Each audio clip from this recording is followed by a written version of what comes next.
My first responsibility, I think, was to try and rejuvenate the process. And that required two things. Number one, it required a unification of First Nations who were involved in treaty land entitlement, because unity was going to be the most important thing for us, because it, of course, created a sense of power and allowed more people to come to the table, the unified vision of what might happen. The second one was to have the federal crown recognize that this was an outstanding land entitlement, which they did, and also to have the province involved because of their responsibilities under the Natural Resources Transfer Agreement to provide land for outstanding land entitlement issues. So those two things had to happen without question. 4 of our First Nations choose to launch an action called the MOPS actions, Skowgana, Chapways, Piepot, and Star Blanket. And I think the possible risk of court action renders winners and losers. And I think the federal and provincial governments realize that there's a certain risk involved. So they got together. And with the assistance of the FSIN, the 4 bands, MOPS, with my father representing the MOPS group and David Knoll representing the FSIN, they commenced legal action against the province and the federal government for the implementation of the 76 agreement. Certainly, if we were not able to advance at the negotiation table, the court option was there and they were preparing to launch the court action. It did not reach the trial stage. It would have if we had not been successful. At that time, there were every expectations that the union leadership in Saskatchewan were beginning to mount a number of court cases. And the choices between negotiate and try to find the proper resolution to a conflict is better dealt with through some type of independent body rather than through the courts. And so in its early inception, very much, at least on the part of government, this was an opportunity to diffuse potentially a very costly enterprise, both financially as well as perhaps in legal terms. Yeah, obviously a strategy to get things moving, and I think the case was strong, but I think it was just you couldn't get the federal government or the provincial government to even really come and discuss it, so it was kind of a, where do we go? We got to do something, so that was what they had decided that they were going to do. The legal analysis from Department of Justice was that, you know, probably they've got a pretty good case here. So, you know, and so I think that was one of the issues that that brought the thing to the forefront. They had legal rights, and they brought a lawsuit, or could propose to, the MOP bands. And as a result of that, the federal government realized they had to do something. By virtue of getting the Treaty Commissioner's office, which I'm grateful of the then Minister McKnight, that was the beginning of opening dialogue with the federal, provincial governments, and also SARM and SOMA, and other organizations.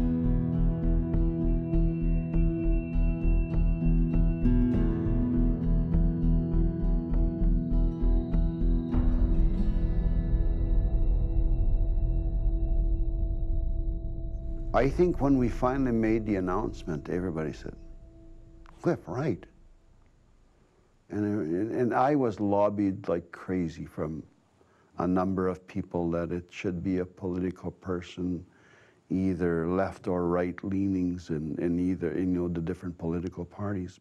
Cliff was able to bring his business experience and his practical approach to resolving problems to the office and to the solution that we were all seeking to fulfill a treaty commitment.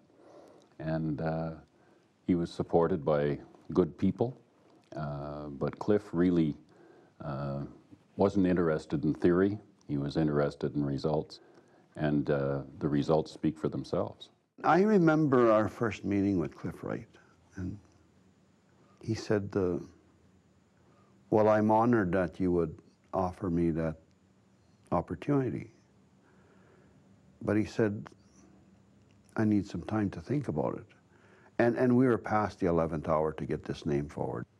I said, you know, Cliff, we're getting pressed for time.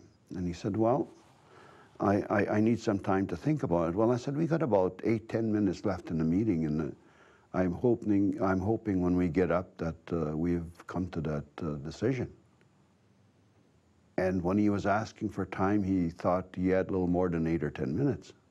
Like a fool, I rushed in, but I quickly learned that was a misnomer, that it was a very interesting experience.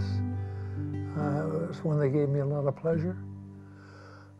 It's one that I met some very decent people who were more interested in solving problems than in creating them.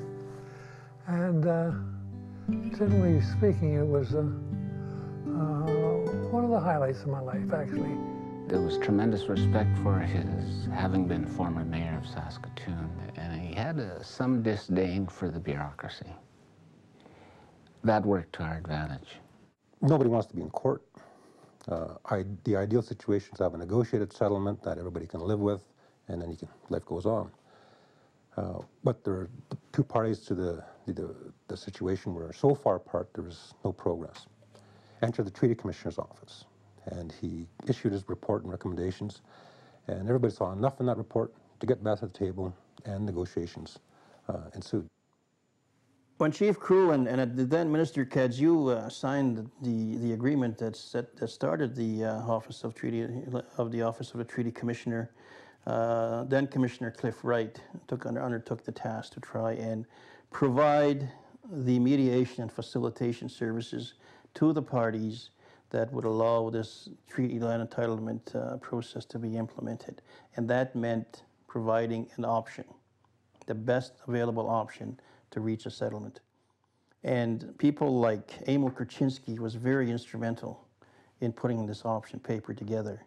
And he was I was thankful to him for the work that he had done for the Office of the Treaty Commissioner. He recommended, a bit of what the bands wanted and a bit of what the government were prepared to give. And, it was kind of satisfactory to everybody, and that became the basis, I guess, of the negotiations and probably the basis of the settlement agreement. Both Bill McKnight, the former minister, and Pierre Cadieux saw this as something that we could really make some yards with, a bit under the radar in terms of the great national constitutional stuff, but consistent with the notion that unless we visibly lived up to the treaty promises, we had no future in terms of harmonious relations.